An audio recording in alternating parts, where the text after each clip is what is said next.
하나님 아버지, 여유롭고 편안하고 또 살만한 것 같아 하나님을 버리고 우상을 숭배하는 이스라엘 백성들, 그것이 마치 하나님의 복을 누리고 사는 것처럼 착각하는 그들에게 예레미야는 말씀을 하고 있습니다.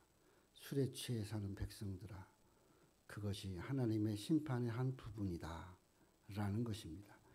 오늘 이 말씀을 생각해 보면서 우리가 혹여나도 하나님이 우리에게 깨닫게 하시는 그러한 환난과 어려움인데도 마치 축복인 것처럼 착각하지 않는지 생각해 볼 수 있는 시간이 될 수 있도록 인도해 주시고, 말씀을 깨닫고 말씀대로 살려고 노력하는 우리 믿음의 신앙을 갖도록 인도해 주시옵소서. 예수님의 이름으로 기도합니다. 아멘.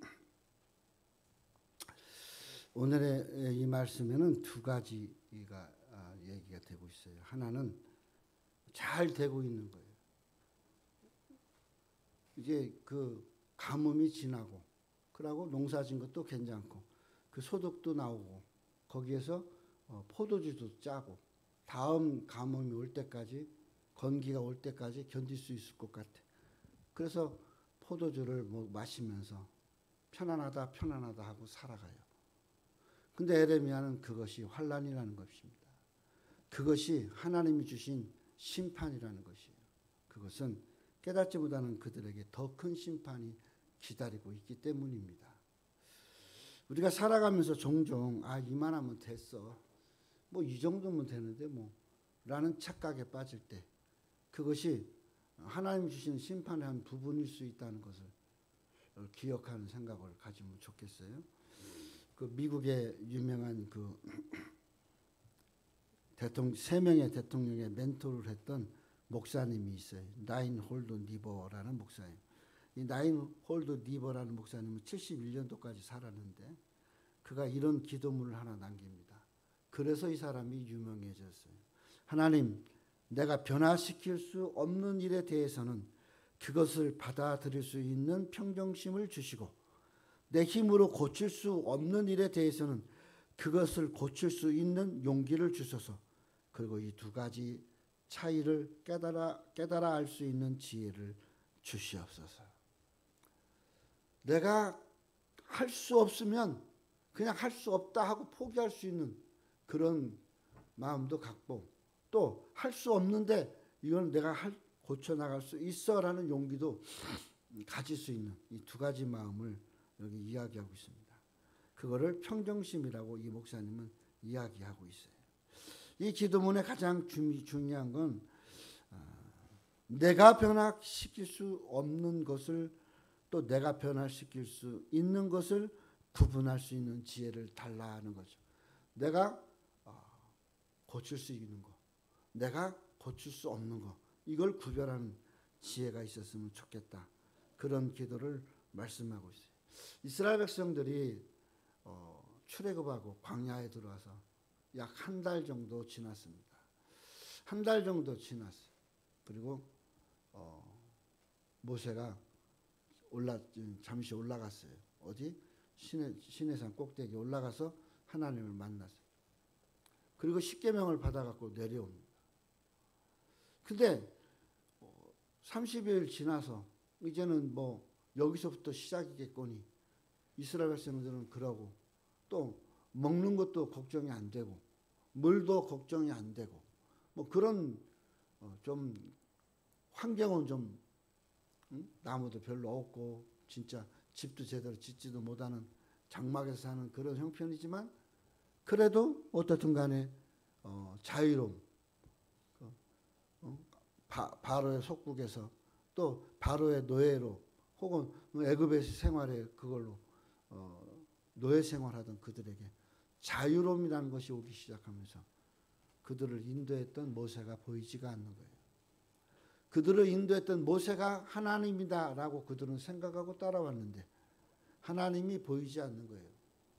그들이 취한 행동이 뭐예요? 우상을 만들었어요. 우상을 만들고 거기다 절을 하고 여기처럼 술에 취해서 부어 마시고 축제를 하고 있는 거예요. 모세가 내려오다 보니까 가관도 아니에요. 내가 이러려고 이 사람들을 여기까지 데리고 왔던가. 조금의 자유로움이 마치 하나님의 복인 것처럼 착각하고 그렇게 흥분하고 날뛰는 그들을 향하여 모세가 야단을 칩니다. 그리고 십계명을 부셔버려. 십계명이 뭔 잘못이 있어요? 근데 십계명을 부셔버려. 무슨 문제일까요? 문제가 도대체 뭘까요? 우상숭배가 문제일까요? 이만하면 됐다라고라는 그 마음이에요. 이만하면 됐다라는 마음에서 뭘 찾아요? 우상을 찾는 거예요. 내가 이만하면 됐지 뭐 이만큼 했는데 뭐 얼마나 더 하라고. 이만해 이 정도 했으면 됐지. 그럼 그 속에 뭐가 없어요? 하나님이 없어요. 내가 당한 거잖아. 내가 이렇게 왔잖아. 하나님 안 보이면 그냥 다른 하나님 만들어요. 근데 이게 우상이 아니요. 이 이스라엘 백성들에게는 이게 우상이 아니에요. 하나님이에요. 하나님. 그들은 하나님을 지금 만든 거예요. 모세에서 하나님이 다만 이 형상으로 바뀐 거예요. 금송아지 형상으로. 오늘 그러한 모습이 이스라엘 백성들에게 보이는 것을 여기 지금 에레미야가 하나님 말씀으로 채찍하고 야단을 치고 있는 것이다 라는 것입니다. 우리는 언제든지 수많은 상황들에게 부딪힙니다. 수많은 상황에 부딪히고 그 상황 속에서 문제를 대처해 나가고 또 대처하지 못하면 그냥 거기에 어울려 살고 그게 최고의 지혜려니 그렇게 하고 살아간다는 거죠.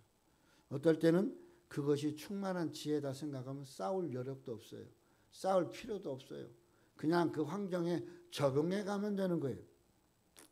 그것이 오늘의 문제점이에요.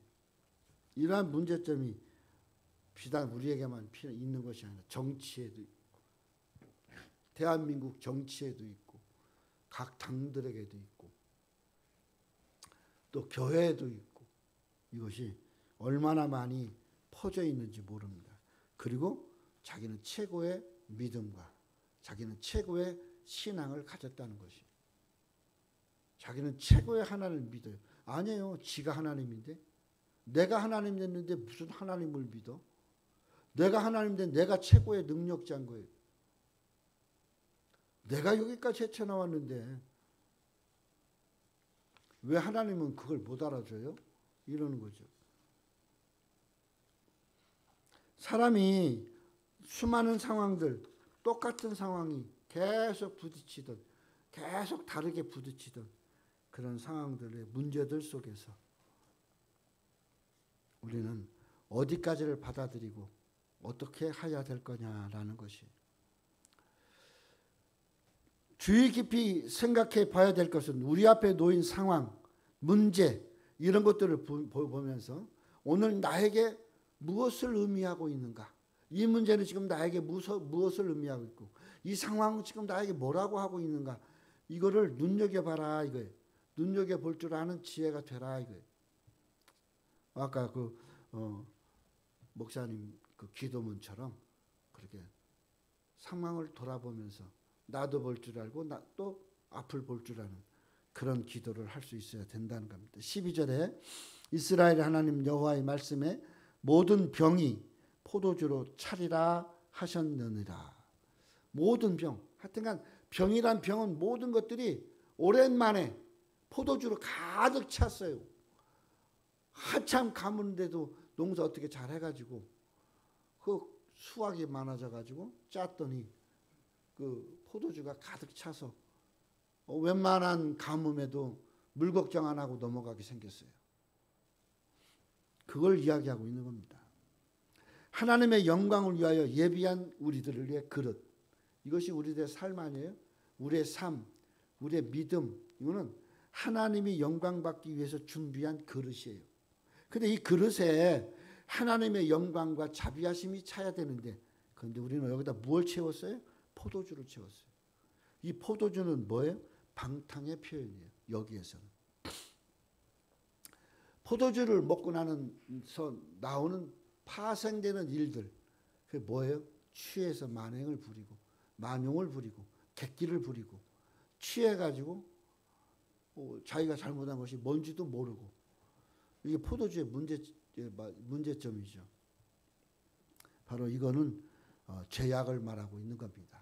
포도주가 찼다는 것은 죄로 가득 찼다라는 것이 하나님과 하나님의 백성들의 관계가 잘못되어져 가고 있다라는 말이에요. 하나님과의 관계는 우리에게 가장 기본적인 관계예요. 이거는 기본으로 하고 살아야 돼요. 근데 하나님과의 관계를 내가 임의로 좌지우지하고 끊고 붙이고 할 수 있다라고 생각하는 거예요. 하나님과 나와의 관계는 하나님이 열으신 거예요. 하나님이 우리를 만나주시고 해결해 주시기 위해서 관계를 맺어 주신 거예요. 그리고 그 관계가 잘못되지 않게 하기 위해서 예수 그리스도가 십자가 달려 죽으시는 그러한 고통을 만들어서 그 연결을 해 놓은 거예요. 그러면 우리가 사회를 살던 생활을 하던 신앙을 갖던 그 모든 것들 속에서 그리스도가 중심이 되어서 그 관계를 세워져 가야 하나님과 나와의 관계가 정상이 된다라는 겁니다. 오늘 우리가 이 하나님과 우리의 관계가 정상적으로 되지 못하면 불안, 슬픔, 또 불만, 궁핍 뭐 이런 것들이 초래할 수 있죠. 그래서 오늘 본문에 이 모든 병에 대해서 왕과 제사장과 선지자와 예루살렘의 거민들이라고 오늘 본문에 가르치고 있어요. 술주정뱅이를 우리는 술병이냐 술통이냐 뭐 이렇게 얘기하죠. 저지 술통놈. 마찬가지로 에레미야는 이스라엘의 왕과 제사장, 선지자, 예루살렘 거민들 모두를 비칭하여 이 술병, 술로 가득 찬 그리고 함부로 행하는 그런 사람들로 비유하고 있다라는 거죠. 술이 가득한 술에 취해 있는 그러한 그 이스라엘 백성들의 모습, 아니 우리의 모습을 한번 생각해 보시기 바랍니다. 병에 가득 찬 포도주, 사람 몸 안에 술이 가득 찼어요. 그래서 당연히 술에 취해서 비틀거리고 또 아무나 붙들고 싸우고 무질서하고 무책임하고 그런 것들이 펼쳐지는 거 아니겠어요? 그렇게 비틀거리고 살아가는 모습이 오늘 우리의 모습이다라는 거예요. 고난이 오고 환난이 오고 어려움이 오고 또 그 안에서 힘들지만 살아갈 수 있어. 살 수 있어. 뭐 아쉬운 거 없어. 그런데 그냥 힘들고 어려워. 그 속에서 어떻게 해요? 그 고난을 이기기 위해서 술에 취해서 하루하루 비틀거리고 산다는. 비틀거리는 게 뭐예요? 초점이 없다는 거. 중심이 없다는 거죠. 그리고 뭐예요? 하나님의 관계가, 하나님과 나와의 관계가 무너졌다라는 거죠. 하나님께서 에레미야 선지자에게 말씀을 외치라고 합니다. 모든 가죽 부대가 포도주로 가득 찰 것이다. 그렇게 외치라고 했어요. 모든 가죽 부대는 포도주를 담는 데 사용돼 주로 병보다도. 그러니까 포도주를 가득 이제 병도 다 채우고 가죽 부대도 가득 채웠어요. 그러니까 뭐예요? 아쉬움은 없어. 아쉬움은 하나님과 관계 속에서 어려움이 있는 거지 아쉬움은 없어. 그런데 웬 뚱딴지 같은 소리를 해. 그냥 살아가면 되지. 그렇다고 내가 하나님 안 섬기는 것도 아니잖아. 그렇다고 내가 하나님을 안 하는 것도 아니잖아. 다만 너무 힘들어. 그리고 지쳤어. 그래가지고 어떻게 할 줄 몰라. 우리 교회도 바로 그런 형편이고 여러분도 다 그런 형편일 거예요. 아까 기도한 것처럼. 너무 힘들어. 정말 어떻게 하고 싶은 생각도 들어. 근데 차마 못해. 그리고 그냥 견뎌가.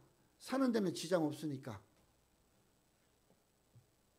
하나님께서는 에레미야 선지자에게 외치라고 이야기합니다. 유대인들의 속담이 뭐냐? 모든 가죽 부대가 포도주로 가득 찼다라는 말이에요. 이게 이 유대인의 속담이 속담. 그럼 뭐예요? 내가 살만은 한데 뭔가는 부족한데 뭔지를 모르겠어. 근데 살아가.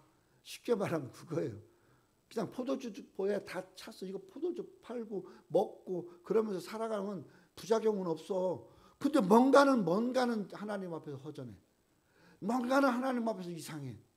근데 뭔지는 모르겠어. 바로 그 모습이는 거죠. 이스라엘에는 건기가 길어요. 약 6개월에서 7개월 가요.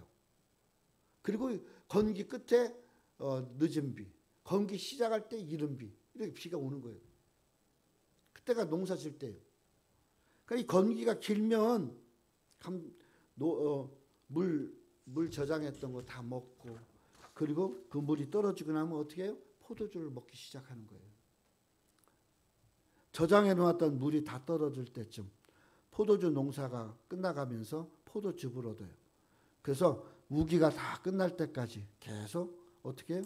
농사가 잘 돼요. 왜냐? 포도나 이런 과일은 좀 이렇게 건조하게, 그렇게 햇빛이 많아야 당도도 높고 맛있어요. 그러니까 그렇게 맛있는 포도를 걷어서 수확해서 포도주를 만들어 놨어요. 이제는 건기 아닌 건기가 돼도 이제는 물 걱정 없어요.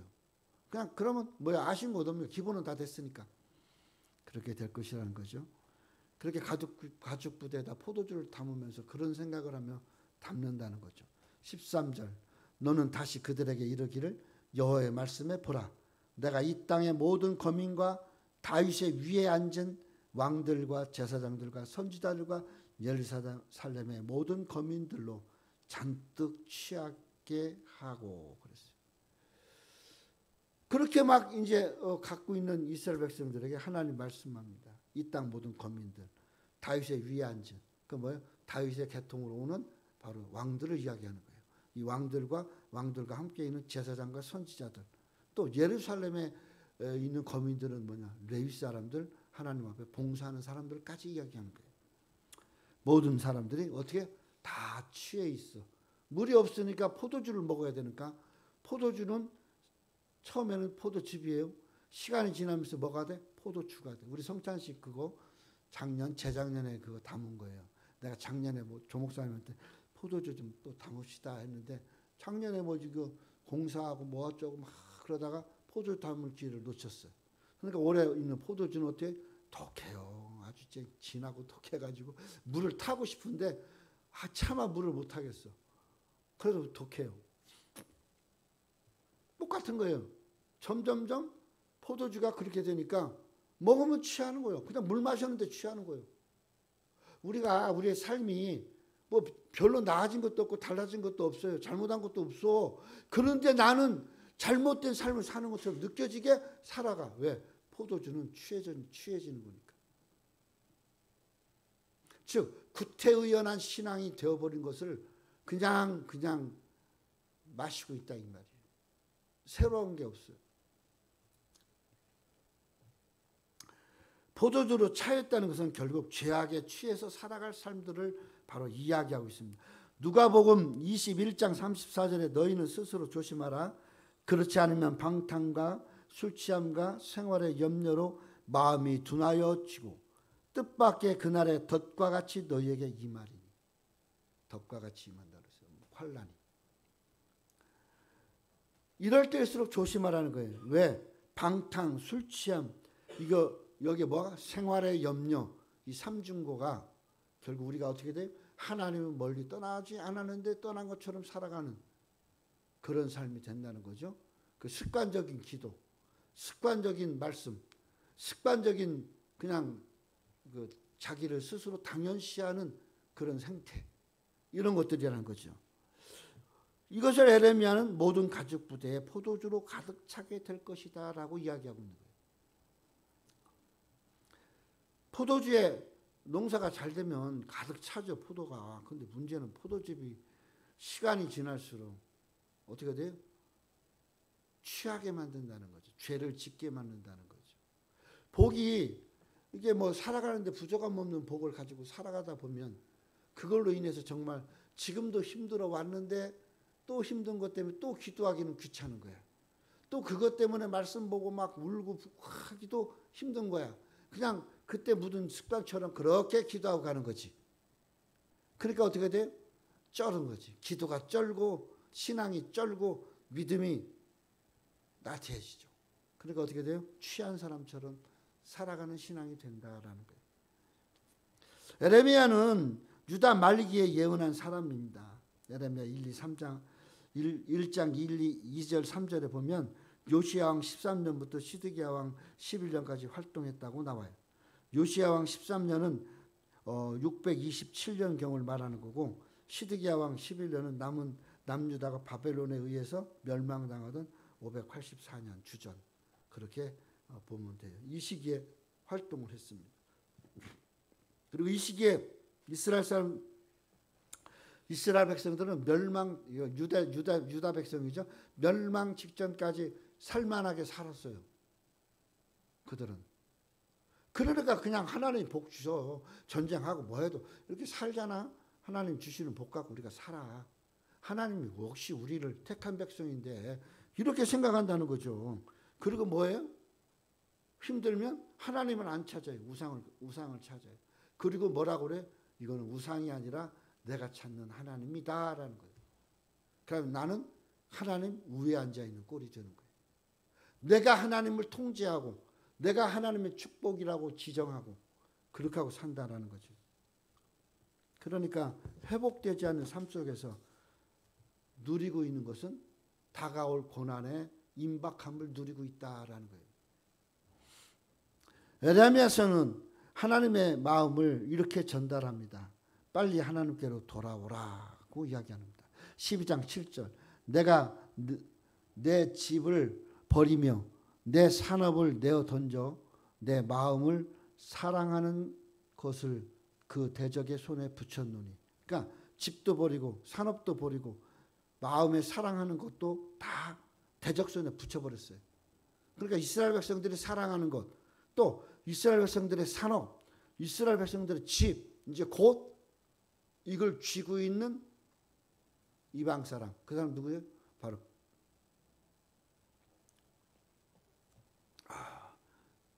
자꾸 이 단어를 까먹었어. 왜 갑자기 단어가 생각이 안 나? 이 나라가 바벨론. 바벨론에 붙여놨다는 거예요. 그 손에다가 줘놨다는 거예요. 줘놨다. 바벨론은 언제 손을 펴서 내리칠지 그 바벨론 소관으로 줬다는 거죠. 그런데 그 잠시 소관 속에 뭐예요? 어려움이 없어. 어려움. 행복한 건 아니야. 근데 어려움은 없어. 그냥 살아가는데 지장은 없어. 그렇게 하고 사니까 하나님 복이 되니 그런다라는 거예요. 요한계시록 17장 1, 2절에 또 7대접을 가진 7천사 중 하나가 와서 내게 말하여 가로되 이리 오라. 많은 물 위에 앉은 큰 음녀의 발을 심판을 내게 붙이리라. 땅의 임금들도 그를 더불어 음행하였고 땅에 거하는 자들도 그 음행의 포도주에 취하였다. 이렇게 얘기하고 있어요. 하나님 7천사 중에 하나에게 대접을 하나 줬는데 이게 음녀에 받을 심판이요. 근데 이거를 어떻게 해요? 음녀의 발에 붙여놨어요. 그러니까 임금들도 또 백성들도 다 그 음녀와 더불어 음행을 하였고 땅에 거하는 자도 음행의 포도주에 취해 있다. 이렇게 얘기하는 거예요. 이게 어떻게 보면 지금 그 유다들의 멸망 직전의 모습이다라는 거예요. 취한 사람은 이게 이리저리 잘 충돌을 해요. 취한 사람은 잘 부딪힌다는 거죠. 충돌. 포도주로 인해서 취하면 충돌해요. 14절에 보면 그들이 피차 충돌하여 상하게 되되 부자지간에도 그렇게 할 것이라. 이게 부자지간에도 문제가 뭐예요? 술에 취해서라는 거예요. 방향 감각이 없어서 위아래가 없어서 이렇게 된다는 거예요. 우리나라의 지금 현 시절을 잘 봐요. 현 상황은 다 어떻게 돼요? 부자지간에 싸우고 또 형제지간에 싸우고 친구지간에 싸우고 사촌지간에 싸우고 지금 정신없어요. 형수한테 막 2년 전년 욕하는 놈도 있는데 그렇게 하고 대통령 하겠다고 눈이 뻘개인데 위아래가 없어요. 정말 위아래가 없어요. 우리 저 작은아버지는 우리 어머니가 형수예요.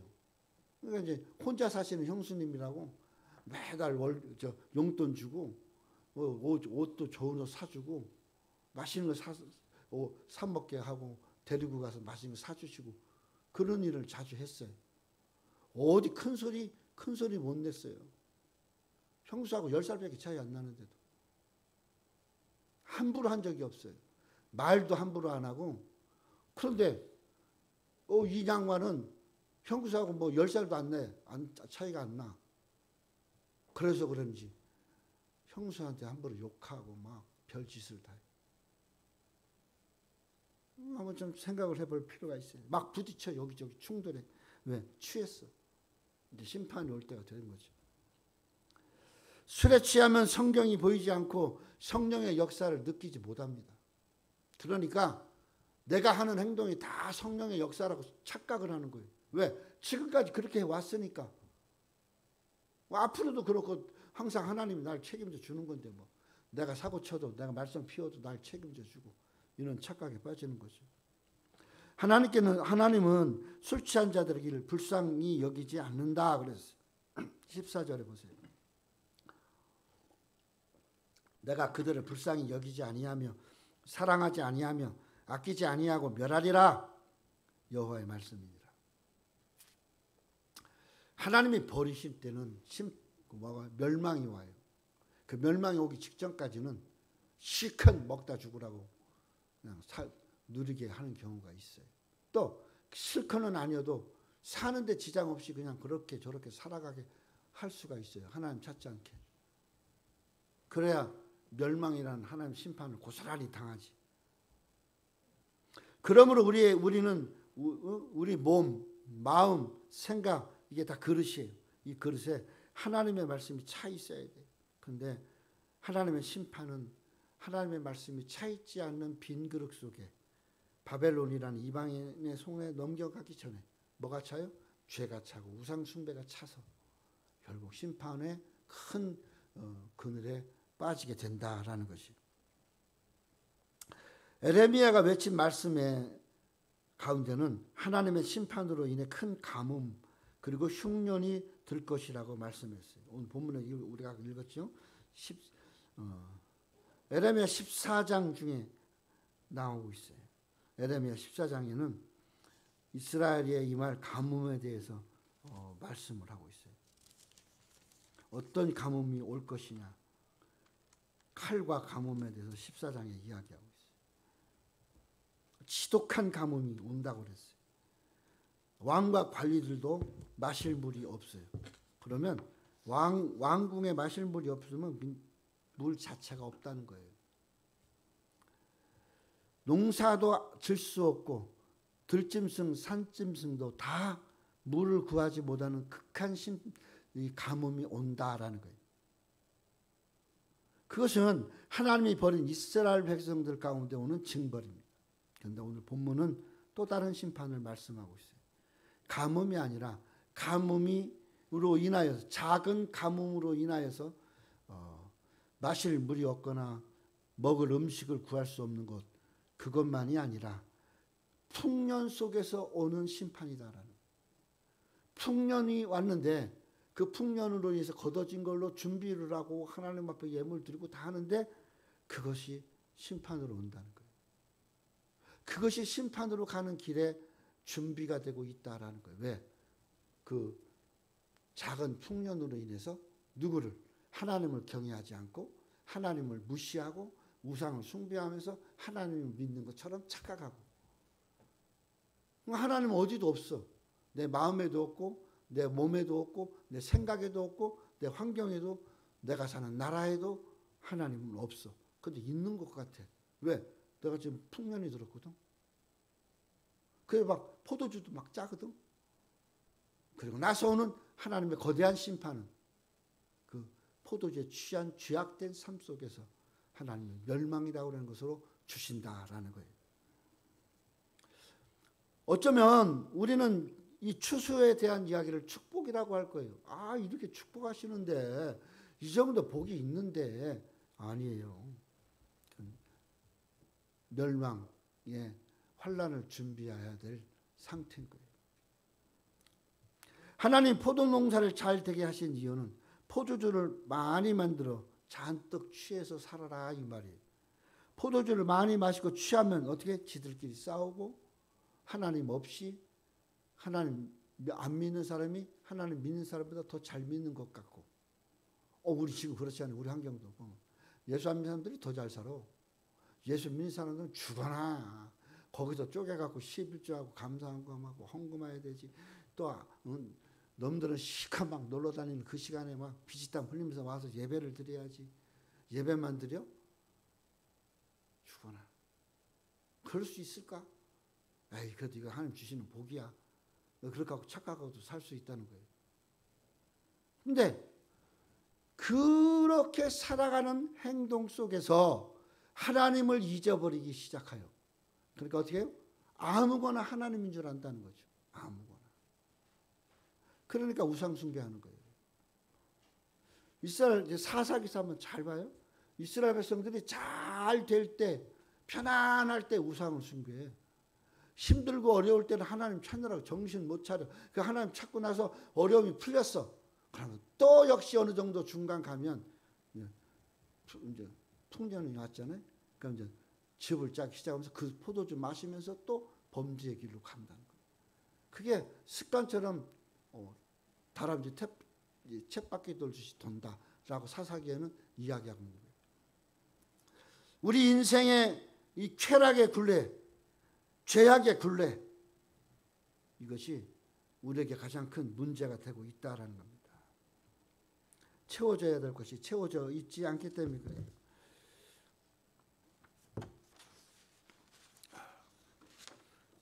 결국 하나님의 진노와 저주에 푹 빠져 있는 것이 포도주에 취해 있는 모습이라는 겁니다. 하나님의 언약을 모르기 때문에 그래요. 하나님의 언약은 하나님과의 관계 속에서 회복되고 이루어져 가는 거예요. 이미 하나님과 나의 관계가 세워지고 이루어질 때 하나님의 약속은 그 안에 있어요. 근데 우리는 하나님과의 관계를 이루어 가다가 문제가 발생하는 거예요.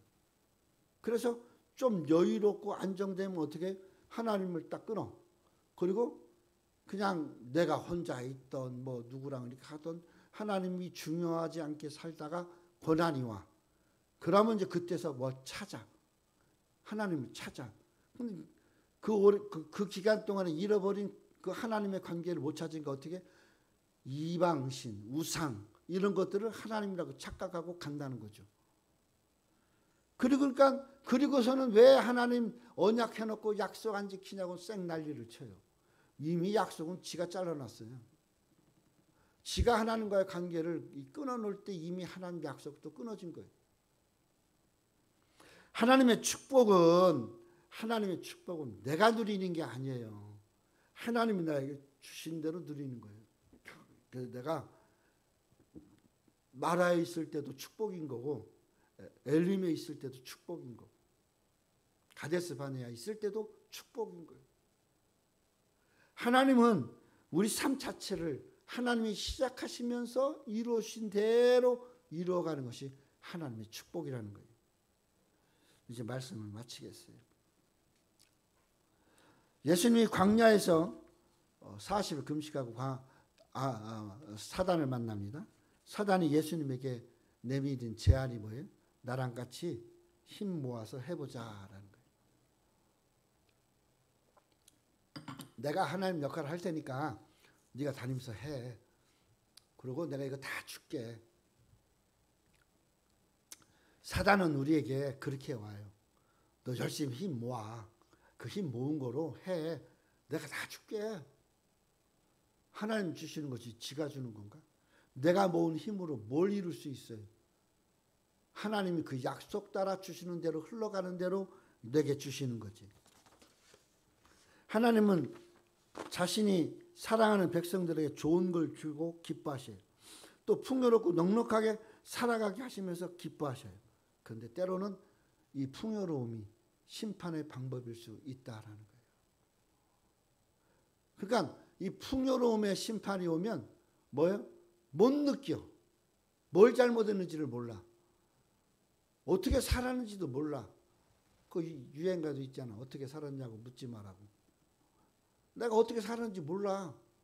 그냥 내가 살아온 것이 다라고 착각하는 거지. 그것 자체가 이미 어디에 들어갔어요? 심판에 들어갔다라는 겁니다. 사명은 우리에게 있어서 매우 중요합니다. 이 사명에 있는 사람들은 사명 안에서의 하나님의 언약을 붙들고 가야 돼요. 그리고 사명을 따라 살면 힘들고 어려워요. 내 생각과 전혀 다를 수 있어요. 아니 또 내 생각과 똑같이 갈 수도 있어요. 근데 그걸 사명으로 받아들여서 사명 안에 살아가면 다 내게 복이 될 수 있어요. 근데 사명 따라 살다가 지쳐서 사명대로 살지 않으면서 나는 사명대로 살아라고 얘기한다면 어떻게 돼요? 사단이 내 속에 틈타가 내가 고난 속에 빠져 있다라는 겁니다. 오늘 이 말씀을 생각하면서 멸망의 도구가 되지 않도록, 축복의 사람이 멸망의 도구가 되지 않도록, 선하게 살아야 될 사람이 악으로 살지 않도록 날마다 기도하면서 우리 위치를 잘 찾고 우리가 해야 될 대로 하나님 기뻐하는 대로 그렇게 살아가는 우리 성도들이 되기를 간절히 기도합니다. 기도하겠어요. 하나님 아버지, 우리 속에 무엇이 찼을까요? 고난과 고통도 환난도 다 찼지만 그 속에 또한